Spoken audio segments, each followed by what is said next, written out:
اب ایک بندہ مسجد کے اندر آتا ہے، اس نے آواز سنی ہے، اذان کی آواز سنی ہے، اور اس کے جواب میں وہ اذان کا جواب بھی دیتا ہے کہ جب اذان دینے والا کہتا ہے اللہ اکبر اللہ اکبر، تو اس کے جواب میں ہم نے کیا کہنا ہے؟ اللہ اکبر اللہ اکبر۔ جب وہ یہ 4 مرتبہ اللہ اکبر اللہ اکبر، اب یہ 2 کلمے، دوسری مرتبہ پھر 2 کلمے، تو یہ 4 مرتبہ اللہ اکبر کہا جاتا ہے۔ تو جب اذان دینے والا اذان دے کر خاموش ہوتا ہے تو جو وہ پڑھ رہا ہوتا ہے ہم نے وہی پڑھنا ہوتا ہے۔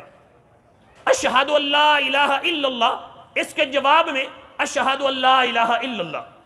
اشہد ان محمد الرسول اللہ، اس کے جواب میں ہم نے کیا کہنا ہے؟ انگوٹھے چوم کے ہم نے آنکھوں پہ لگانے ہیں،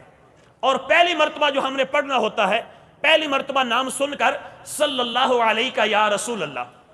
اور دوسری مرتبہ جب نام نامی آتا ہے انگوٹھے چوم کے آنکھوں پہ لگانے ہیں، اور اس وقت ہم نے پڑھنا ہوتا قرۃ عینی بک یا رسول اللہ۔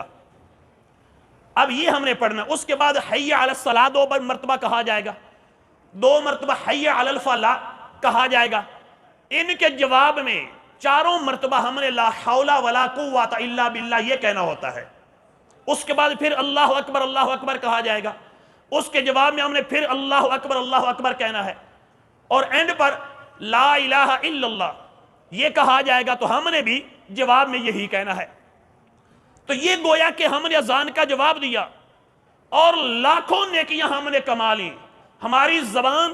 اللہ کا ذکر کر رہی ہے، ادھر سے ہم اذان کی آواز سن رہے ہوتے ہیں، ہمارے کان بھی اللہ کا ذکر کر رہے ہوتے ہیں، ہمارا دل قبول کر رہا ہوتا ہے، توجہ اذان کی طرف ہوتی ہے، ہمارا دل بھی اللہ کا ذکر کر رہا ہوتا ہے،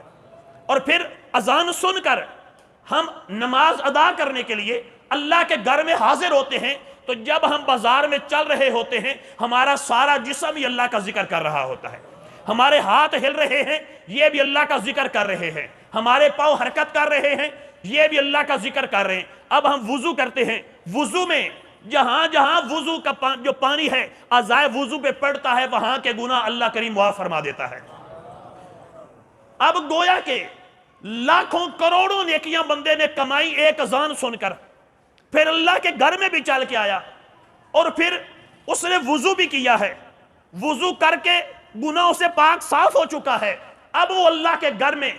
حاضر ہے، اب اللہ کی بارگاہ میں کھڑا ہے، اب وہ نیت کر رہا ہوتا ہے، اب اللہ اکبر جب کہنے لگتا ہے اس کے ہاتھ اللہ کا ذکر کر رہے ہیں، اس کا چہرہ، اس کا سینہ کعبہ شریف کی طرف ہے، اس کا سارا جسم اللہ کا ذکر کر رہا ہے، اس کی نگاہ اللہ کا ذکر کر رہی ہے، اس کی زبان اللہ کا ذکر کر رہی ہے، اس کے کان اللہ کا ذکر کر رہے ہیں۔ تو یہ لمحہ صرف زندگی میں ایک مرتبہ نہیں، بندہ مومن کے لیے ہر لمحے یہ لمحہ آ رہا ہوتا ہے کہ بندہ ہاتھ کے ذریعے بھی اللہ کا ذکر کرتا ہے، پاؤں کے ذریعے بھی اللہ کا ذکر کرتا ہے، کانوں کے ذریعے بھی اللہ کا ذکر کر رہا ہوتا ہے، اور اپنے ہاتھوں کے ذریعے بھی اللہ کا ذکر کر رہا ہوتا ہے۔